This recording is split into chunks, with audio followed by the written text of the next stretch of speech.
Telespettatori di Antenna 3, buonasera, eccoci nuovamente in diretta con l'edizione straordinaria dei nostri telegiornali. Proseguiamo in quest'ultima parte di diretta tornando a parlare del maltempo che continua a flagellare la nostra regione ormai da diversi giorni. È proprio di questi minuti la notizia di un ennesimo nubifragio che si è abbattuto sulla bassa veronese, colpendo in particolare le zone di Zevio e di Belfiore e l'area di Legnago. Una violenta grandinata ha provocato danni ingenti, in modo particolare alle coltivazioni di mele, pere e tabacco. Intenso il lavoro dei vigili del fuoco ed un'altra violenta grandinata si è abbattuta anche sulla città di Venezia, ma ne parleremo tra poco con il collega Lorenzo Maier. Intanto abbiamo in collegamento Skype Giuseppe Facchin, presidente della CIA, la Confederazione Italiana Agricoltori di Treviso. Buonasera Presidente, grazie per essere collegato con noi. Insomma, l'ha sentito adesso la notizia di un'ennesima grandinata molto violenta nel Veronese. Nei giorni scorsi la Marca è stata molto colpita sia dalla pioggia violenta, dagli allagamenti, sia dalla grandine. La situazione intanto nel Trevigiano com'è? La situazione nel Trevigiano, l'abbiamo vista da domenica ad oggi, è molto variegata. Abbiamo avuto delle zone che soprattutto nella giornata di domenica sono state investite da eventi calamitosi molto importanti. Per fortuna sono zone non vastissime e comunque i danni sono variegati, quindi diciamo che l'importanza varia sul territorio. Però comunque sono cose che fanno male e io sono molto vicino a chi è stato colpito da queste questioni, perché so cosa vuol dire lavorare la terra e vedere vanificare i sacrifici di un anno intero in pochi minuti. Ecco, i danni maggiori, Presidente, a quali coltivazioni e in che aree della provincia? La provincia di Treviso è inutile ricordare che è particolarmente viticola, quindi i vigneti sono sicuramente le colture più danneggiate, dopodiché tutto il resto ne va di conseguenza, perché ho visto del mais, della soia, delle colture orticole praticamente devastate. Quindi diciamo che non fa differenza la coltura, dove si è abbattuta la violenza del tempo ha fatto lo stesso risultato. Ecco, è già possibile fare una prima quantificazione dei danni di questi 3-4 giorni, insomma, di maltempo, che peraltro da quanto dicono le previsioni, insomma, non è destinato a terminare, ma proseguirà anche nei prossimi giorni. No, io credo assolutamente che sia ancora prematuro, perché come avete detto voi all'inizio di questo collegamento, minuto dopo minuto veniamo a sapere di nuovi eventi, quindi dove c'è stata l'abbiamo vista. Capire quanto è il danno bisognerà vedere come evolve, come la pianta reagisce. Oggi non siamo in grado di dare stime, sappiamo che in alcune zone il danno è importante. Ecco, a proposito di situazione che evolve di minuto in minuto, dicevamo appunto che proprio di poco fa la notizia di questa grandinata violentissima che si è abbattuta anche sulla città proprio storica di Venezia, che è apparsa imbiancata come fosse pieno inverno. Abbiamo delle immagini davvero incredibili e abbiamo in collegamento telefonico da Venezia il collega Lorenzo Maier. Lorenzo, ci sei? Buonasera. Sì, buonasera Marta, buonasera a tutti voi e ai nostri telespettatori. Ecco, allora, che è successo? Stiamo vedendo delle immagini, sembra che abbia nevicato a Venezia. Sì, dunque, una Venezia imbiancata nel tardo pomeriggio sarà uno di quei momenti di questo periodo che ci ricorderemo, nel senso che davvero le immagini, la scena che si è potuta vedere è del tutto inedita, soprattutto per il mese di giugno, quindi a pochi giorni dall'estate davvero è stato un colpo di coda. Si è trattato di un nubifragio che ha colpito l'intera città, però un'altra particolarità è stata che in alcune zone della città, e in particolare alle mercerie, quindi a San Marco, tra San Marco e Rialto, San Bartolomeo, questa pioggia abbondante si è trasformata anche in grandine quasi del Nevischio, che quindi ha imbiancato Carli e Campieri. Ci riferiamo in particolare appunto a quella che un po' per i veneziani è considerata un po' la via dello shopping, una delle zone più in, perché appunto si snoda tra San Marco e Piazza San Marco e il ponte di Rialto. Ringraziamo anche Flavio Marinello che ci ha inviato queste immagini. Flavio Marinello, rappresentante dei commercianti, di cui solo pochi giorni fa avevamo dato voce, e ci aveva un po' raccontato così le difficoltà di una ripresa, di una ripartenza. Ecco, i negozianti si sono ritrovati questa volta non con l'acqua alta, ma a dover far fronte ai negozi sommersi di acqua, un'acqua che è diventata grandine, quindi un nubifragio violento che è durato poco ma che è stato molto intenso, e quindi davvero delle immagini particolari per il periodo, visto che gli stabilimenti balneari sono aperti e visto anche le difficoltà di cui stiamo dando conto in questo periodo. Veramente è una cosa inedita di cui ci ricorderemo, anche se per fortuna ora la situazione è assolutamente tranquilla, nel senso che l'emergenza è durata per pochi minuti. Vedremo poi nei prossimi giorni. Grazie, allora grazie, certo, senz'altro. Allora grazie a Lorenzo Maier. Fachin, vedere Venezia imbiancata così a giugno con un tappeto di grandine che sembra neve fa davvero impressione. Pensiamo quali danni grandinate di questo tipo possano provocare alle colture, no? Certo che sì, condivido appieno la considerazione il fatto che queste immagini siano del tutto inedite. Non siamo abituati a questi eventi, anche se anno dopo anno ci stiamo abituando a delle sorprese, ma il 2020 non lo so cosa possa ancora avere in serbo per noi, visto che ogni giorno ce n'è una che non avevamo ancora visto, e quindi massima solidarietà, massima vicinanza anche ai veneziani.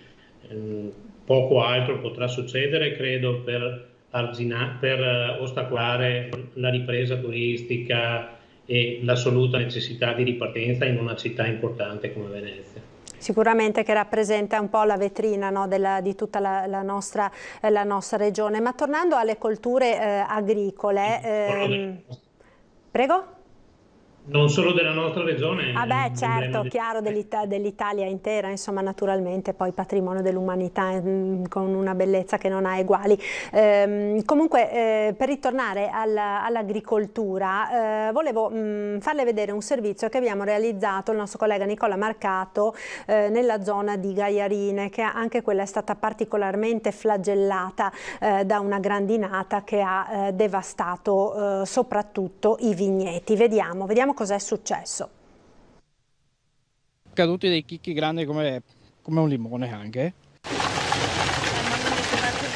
Tutto è accaduto in pochi minuti e in pochi minuti si è rovinato il lavoro di un anno praticamente. È disperato questo agricoltore, il suo raccolto è andato distrutto per l'80%. Uve pregiate di Ramandolo, Prosecco e Merlot.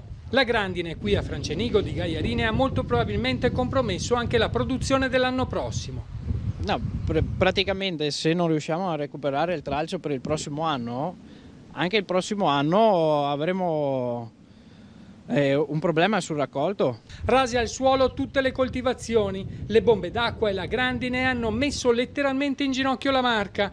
In sinistra Piave i fenomeni più estremi a Codognè e Gaiarine, tra Godega e Francenigo, colpiti tutti i campi e i vigneti. Abbiamo visto in 10 minuti un vulcano, quando arriva dal Garda di solito è sempre così. tutti lo dicono ormai storicamente e noi agricoltori di questo siamo sempre preoccupati, perché c'è quella bufera che arriva improvvisa e a una velocità, fa rumore quando arriva e tutti sono sempre che tremano.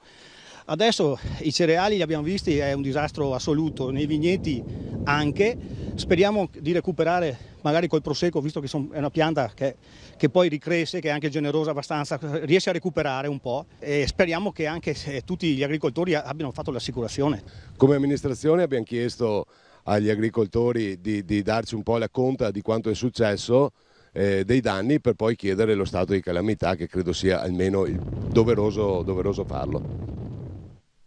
Ecco Fachin, abbiamo sentito dalle parole del viticoltore che addirittura grandinate come questa possono compromettere la vendemmia non solo di quest'anno ma addirittura la produzione dell'anno prossimo, danni quindi davvero enormi. Sì, certo che sì.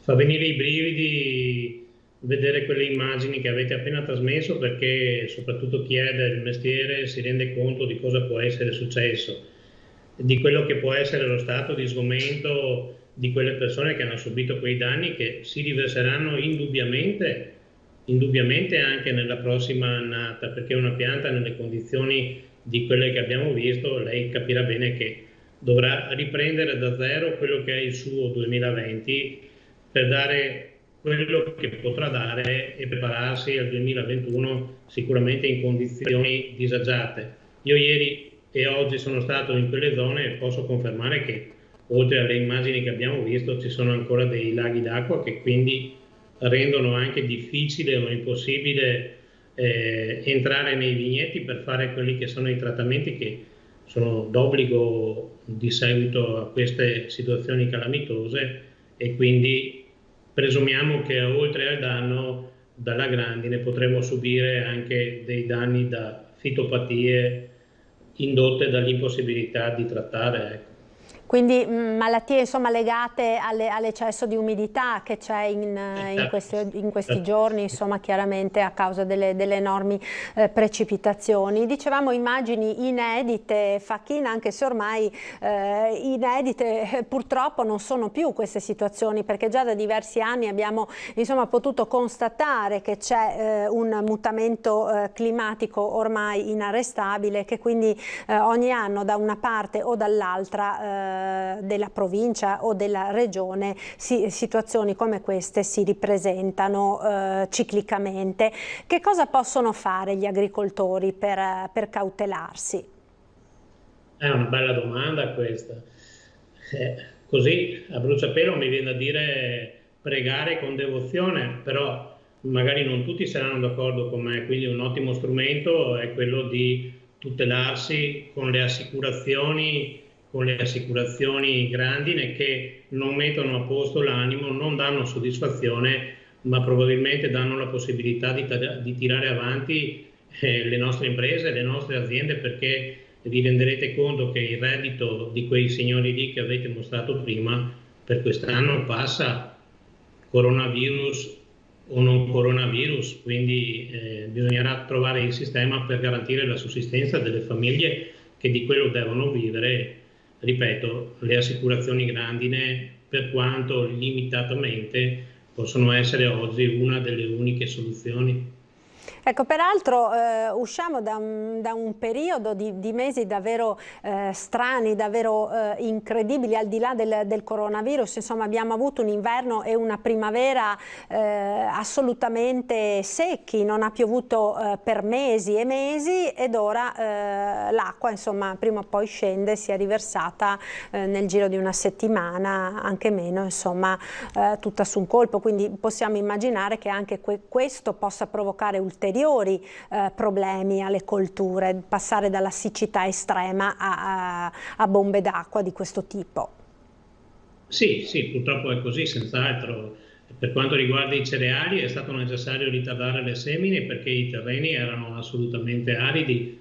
Al netto di qualche giornata di pioggia nei primi mesi di marzo, era da dicembre che non si vedeva acqua con la A maiuscola chiaramente. In pochi giorni, da giovedì in poi, praticamente ci ha restituito anche gli interessi, quindi adesso siamo qua che facciamo i conti con il problema inverso. Io credo che in qualche zona avremo superato i 200 mm in questi 4-5 giorni, 5-6 giorni.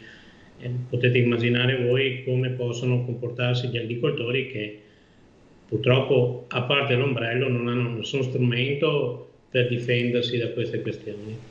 Beh, sentivamo proprio prima durante il telegiornale dal sindaco di Follina che ieri sera a Follina nel giro di 20 minuti il pluviometro ha registrato 100 mm d'acqua in soli 20 minuti e anche era pieno, per cui l'acqua continuava ad uscire, quindi capiamo insomma che si tratta di precipitazioni di un'entità veramente impressionante in pochissimo tempo, per cui anche tutta la rete idrica, così come la rete fognaria, non è assolutamente in grado di assorbire e chiaramente questo comporta quanto abbiamo visto prima, da un lato gli allagamenti, le esondazioni, dall'altro le colate di fango e le frane che si sono verificate un po' in tutta l'area pedemontana in questi ultimi giorni.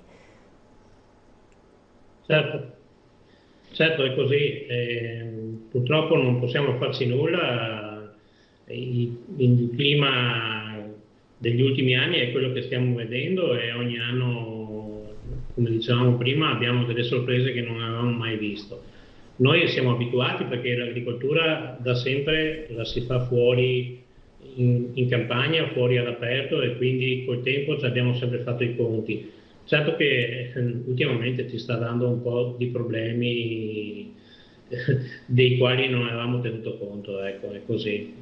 Ecco Fachin, relativamente alle colture di questo periodo, penso per esempio alla frutta che era pronta per essere raccolta o che sarà raccolta prossimamente, questa situazione, questa ondata di maltempo che si è abbattuta sulla nostra regione, secondo lei potrà avere delle ripercussioni anche sui prezzi al consumo?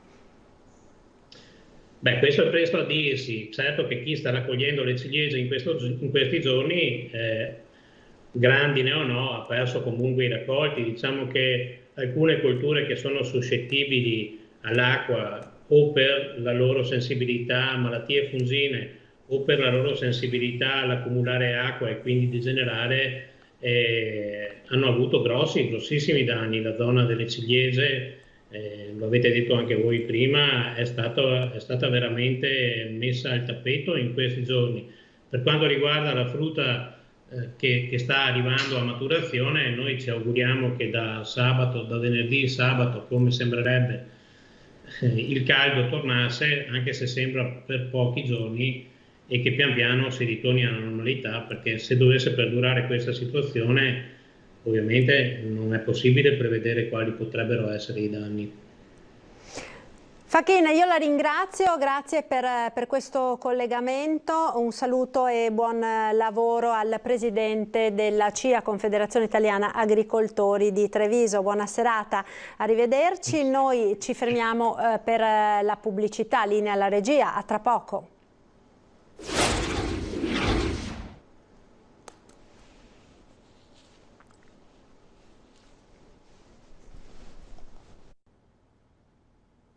Eccoci nuovamente in diretta con l'edizione straordinaria dei nostri telegiornali. Stiamo parlando dell'ondata di maltempo che anche nella giornata di oggi si è abbattuta sui nostri territori. Per avere tutti gli aggiornamenti per quanto riguarda la provincia di Treviso, che l'abbiamo detto nel corso dei nostri telegiornali è stata quella più colpita, soprattutto nella fascia pedemontana, abbiamo in collegamento il presidente della provincia di Treviso, sindaco di Castelfranco, Stefano Marcon. Buonasera sindaco, grazie per essere qui con noi. Buonasera Marta, buonasera a lei. Buonasera, allora com'è la situazione? Sappiamo insomma, abbiamo sentito ieri purtroppo con l'esondazione dell'Avenale la situazione molto difficile che peraltro si è verificata appunto in comune a Castelfranco, poi nella notte e quest'oggi l'emergenza si è spostata ancora una volta nell'area pedemontana con soprattutto numerose frane e colate di fango che stanno anche come dire, creando diversi problemi alla viabilità. La situazione com'è? Ci può aggiornare?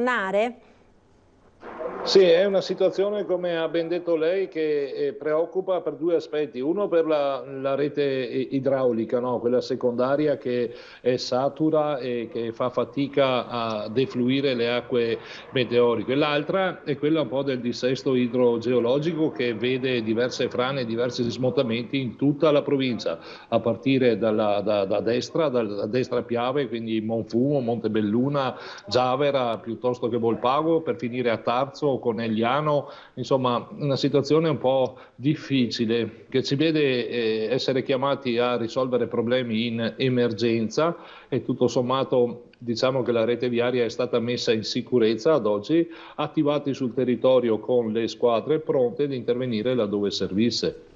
Ecco, dalla protezione civile che indicazioni vi hanno dato, Presidente? Che cosa dovremo aspettarci per le prossime ore? Guardi, io ho delle informazioni per ciò che gravita attorno all'area della Castellana e ci dicono che vi saranno ancora delle precipitazioni, ma le previsioni sono un po' di tenore minore rispetto alla bomba d'acqua che si è battuta ieri a Castelfranco Veneto, che ha visto cadere 131 mm, cosa che non si vedeva dal 2006. Ci sono previsioni di precipitazioni copiose ancora, ma in misura inferiore. Poi il problema sta che quelle bombe d'acqua sono difficilmente prevedibili e quindi si sta un po' in uno stato di allerta costante nella speranza che non capitino. Beh, sicuramente, magari sono anche in aree circoscritte, ma laddove ovviamente si verificano questi episodi i danni sono ingenti. Come sindaci di quell'area so che vi state muovendo insieme con il coordinamento appunto anche della provincia per eventuali richieste di stati di calamità, proprio di quelle che sono le aree che sono state maggiormente colpite, che hanno subito i danni maggiori. È così, siamo in costante dialogo con la Regione, che inserisce i comuni nella lista dei comuni colpiti da maltempo. La procedura, insomma, è una procedura consolidata che passa attraverso un modulo da compilare, da inviare ai cittadini, a coloro che hanno avuto dei danni, facendo la conta dei danni, inoltrandola alla Regione, che poi a sua volta la inoltra allo Stato centrale per vedere stanziare somme che colmino i danni. Il problema però, se mi permette, per quel che concerne la provincia è sempre il solito, fra virgolette, cioè che l'ente è un ente che è rimasto un po' depotenziato e con competenze non proprio chiare, no? Perché qui andiamo su competenza della viabilità, che è esclusivamente della provincia, ma poi si arriva nel limbo della questione idrogeologica, che ci vede a dover anche affrontare delle questioni non proprio di competenza diretta, e quindi in carenza di risorse si fa fatica a dare risposte strutturali, programmate in modo tale da farci trovare pronti. In questa situazione ci troviamo a rincorrere, mi ripeto, situazioni di emergenza e ripristinare laddove si realizzino frane piuttosto che dissesti. E questa è la cosa che un po' più mette a disagio l'ente provincia. Ecco, a proposito di frane e dissesti, per quanto riguarda la viabilità, Presidente Marcon, lei diceva prima, insomma, è stata messa in sicurezza, però comunque la provincia ha lanciato, come dire, un appello anche a prestare particolare attenzione per chi deve mettersi in auto in determinate zone. Vogliamo quindi specificare meglio che comportamenti è opportuno tenere finché c'è questa situazione così di incertezza, di variabilità ancora meteorologica? Sì, l'indicazione è quella di utilizzare il mezzo di trasporto il meno possibile laddove sia necessario in condizioni meteo piovose, no? Come sono quelle di questi giorni. Meno si viaggia e più si rimane in sicurezza. Il territorio è saturo, cioè l'acqua, il terreno è pieno d'acqua e quindi tende ad essere franoso, e sono situazioni, mi ripeto, difficilmente prevedibili. Noi abbiamo delle squadre che fanno dei monitoraggi, però insomma non si arriva mai a fare un programma di prevenzione, no? Ci capiamo, capita il sasso sul grappa che potrebbe essere messo in sicurezza se si fa una manutenzione delle pareti con varie reti, i pararocce o cose del genere. Abbiamo situazioni di dissesto, di frane, mi viene in mente sempre quella di Sarmede, che è un po' di tempo sulla quale stiamo lavorando assieme alla Regione per trovare una soluzione definitiva, e quando capitano questi temporali non può che succedere che la situazione peggiori, non c'è che si metta a posto da sola, tanto per essere semplici ed espliciti. Quindi circolare su strade montane, laddove, oppure collinari, in momenti in cui c'è pioggia copiosa, è sconsigliato ed è preferibile, laddove non sia strettamente necessario, non frequentarle. Certo, io la ringrazio Presidente, so che deve scappare, che ha i minuti contati, grazie per essere stato con noi e per averci aggiornato appunto sulla situazione. Grazie e buon lavoro a Stefano Marcon. Saluti. Grazie a voi e saluti a tutti, arrivederci. Saluti, grazie. Allora noi ci colleghiamo ora subito con il sindaco di Vò, Giuliano Martini, che abbiamo qui in diretta. Ecco, la vedo già nel monitor del preview. Buonasera sindaco, grazie per questo collegamento. Ci colleghiamo con lei perché oggi c'è stata questa bellissima notizia data dal Quirinale. Il Presidente della Repubblica Sergio Mattarella sarà proprio a Vò per l'inaugurazione del prossimo anno scolastico. Approfitto però in apertura di collegamento, visto che appunto lei è comunque sindaco di un comune che si trova appunto sui Colli Euganei, per capire sul fronte meteo, per chiudere questo discorso, com'è la situazione. Già nei giorni scorsi c'erano stati dei problemi e dei violenti nubifragi sui colli, oggi com'è andata? Oggi c'è stato un acquazzone con un po' di grandine nella parte sempre occidentale dei Colli Euganei, quindi nella parte verso Vò, ma non ho avuto comunicazioni di rischi particolari o di danni particolari, quindi per quanto riguarda almeno il comune di Vò diciamo, è tutto sotto controllo, non ci sono emergenze. Bene, questa è già una buona notizia. Allora, Sindaco, come avete accolto oggi nella vostra comunità la comunicazione del Quirinale? Il Capo dello Stato, dopo essere stato a festeggiare il 2 giugno la festa della Repubblica a Codogno, focolaio della Lombardia, dove sappiamo appunto è esploso poi il contagio lombardo, ha deciso di omaggiare anche il Veneto, omaggiare anche l'altra prima zona rossa d'Italia, quella appunto di Vò, venendo in paese per l'inaugurazione dell'anno scolastico, del prossimo anno scolastico. La comunità come ha accolto questa comunicazione?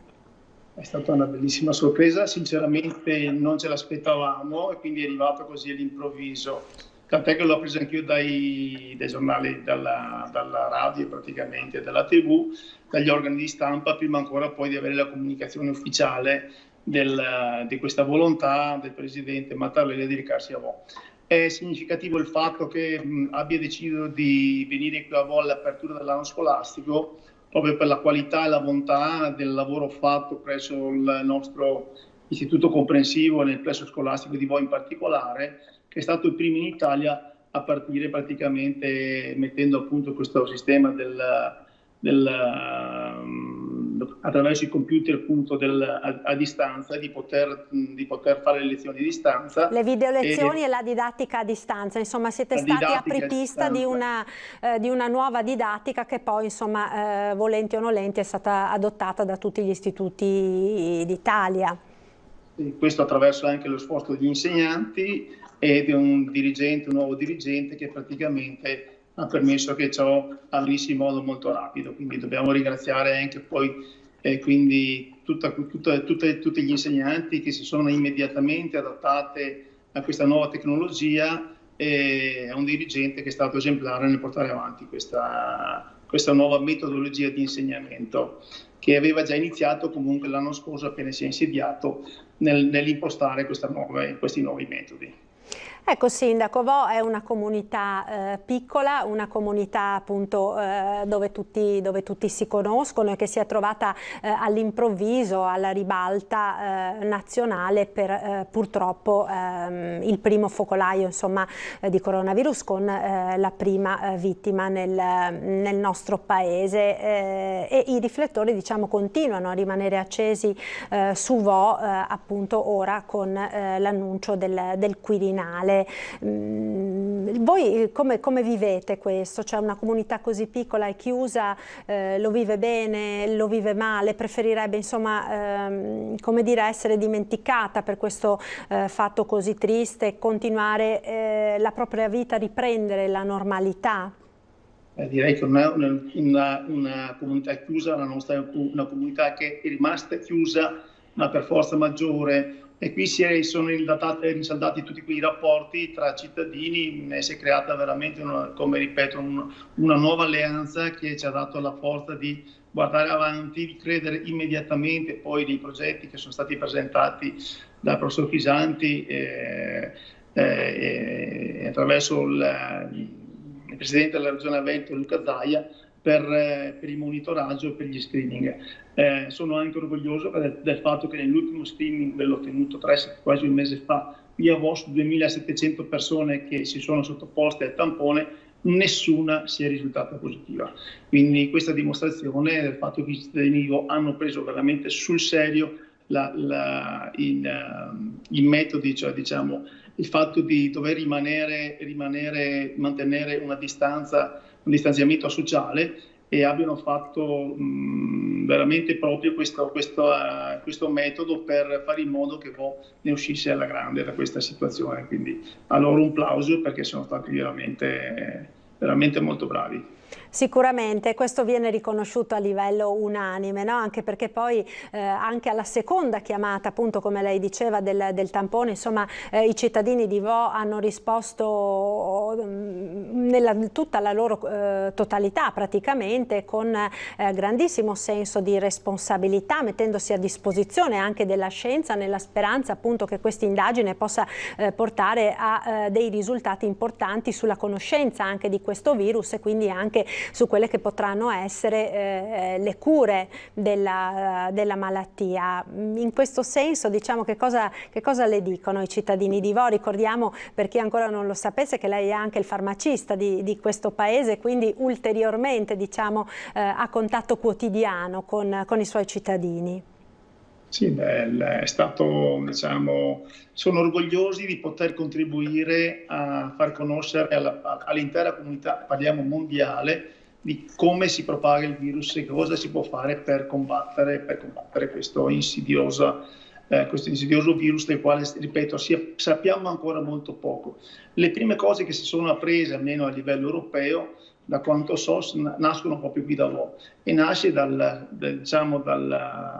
questi screening effettuati a Vo, soprattutto sull'ultimo, sul sierologico, che darà dei risultati importanti per i quali però ci vorranno alcuni mesi di studio.